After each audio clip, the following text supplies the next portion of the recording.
Bonjour, le métro fête ses 40 ans à Lyon et pour cet anniversaire, le Citral annonce 430 millions d'euros de nouveaux investissements sur l'ensemble du réseau. On en parle aujourd'hui avec notre invitée, Fouzia Bouzerda, la présidente du Citral. Bonjour. Bonjour. Merci d'être avec nous.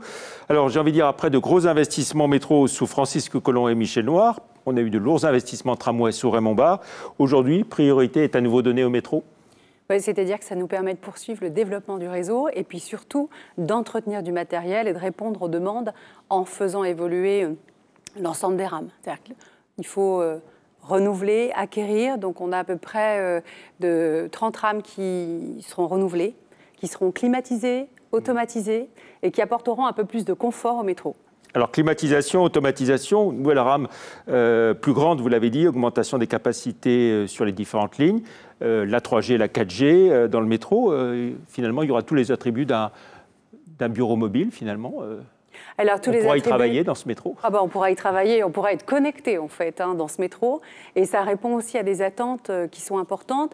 L'objectif étant de faire évoluer, parce qu'on a aujourd'hui 4 lignes de métro.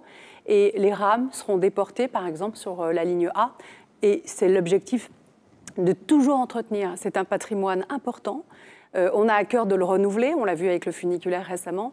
Il faut bien l'entretenir et puis l'amener à se moderniser au regard des attentes qu'on a et qui sont importantes. C'est plus de 40% des déplacements aujourd'hui en transport en commun sont effectués sur le mode de métro. Toutes ces nouveautés, elles vont plus bénéficier, on a l'impression, aux lignes B et D, pas la A, en tout cas pour les nouvelles rames, qui est pourtant la plus ancienne, et le navire amiral, non? Et en fait, c'est progressivement, c'est-à-dire que toutes ces lignes, les nouvelles rames qui sont achetées, qui commencent à être déployées, elles sont déployées sur les lignes de métro automatiques. On ne peut pas automatiser d'un coup toutes les lignes. Et donc, on va automatiser la ligne B, sur laquelle on travaille actuellement, et on prolonge le métro jusqu'aux hôpitaux Lyon-Sud. Et puis, on déporte les rames pour renforcer le réseau, puisque l'objectif aussi, c'est de répondre à une offre supplémentaire. C'est que tous les matins, aux heures pleines, ou en fin d'après-midi, quand on sort du travail, eh bien, on puisse monter dans un métro plus capacitaire, donc avec des fréquences plus importantes et avec des rames plus importantes, plus grandes. C'est aussi l'objectif de déployer cette fois 4 rames. C'est vraiment un challenge de gérer des automatisations différentes et puis des trains de métro différents. Voilà, et ça fait des augmentations de capacité de près de 50% sur certaines lignes. Et ça, c'est vraiment une réponse aussi au succès du métro. Vous l'avez évoqué, le prolongement donc, de la ligne B jusqu'aux hôpitaux Sud en 2023, c'est en plus des 430 millions d'euros d'avenir métro que j'évoquais, c'est 391 millions d'euros pour faire 2 stations et puis l'ensemble des ouvrages. Il faut bien sûr des puits.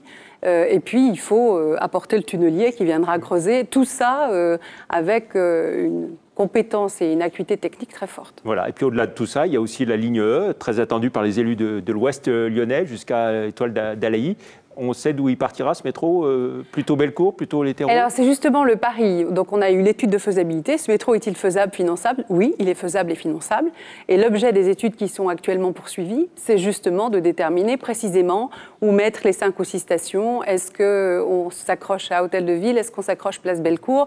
Tout ça est en cours et on aura cette finalisation d'études qui nous permettra, du coup, derrière, de voter les travaux et de décongestionner tout ce secteur ouest dont le trafic, j'allais dire, par véhicule classique, vu l'étroitesse des voiries, ne permettait pas une très bonne desserte jusqu'à présent. Et là, ça sera un investissement de combien, cette ligne? Là, on est sur un investissement qui dépasse effectivement le milliard d'euros. Et puis, il y a aussi dans les nouveautés l'élargissement du fonctionnement le week-end jusqu'à 2 h du matin. Oui, là, ça concernera toutes les lignes Alors, ça concernera toutes les lignes de métro, ce sera les week-ends, donc vendredi, samedi, et ça permettra effectivement d'accompagner aussi une richesse culturelle, une demande d'une population jeune. On a plus de 150 000 étudiants, on a une ville très attractive, une métropole très attractive.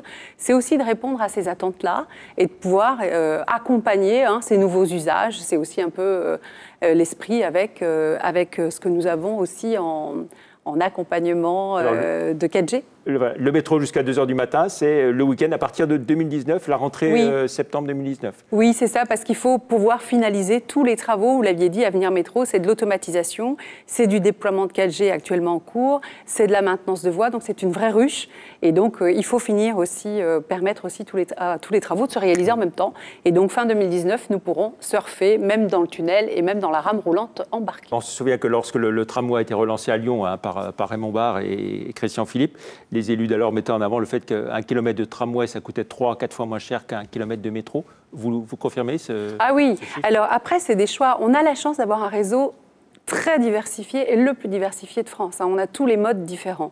Après, c'est en fonction des objectifs d'attractivité, de la desserte et de la qualité des voies. Puisque sur le tramway, eh bien, il y a une partie des voies qui sont dédiées au tramway. Sur le métro, on est en souterrain. Quand on a des voiries un peu congestionnées, c'est vrai que c'est plus simple de pouvoir effectivement creuser. C'est plus coûteux.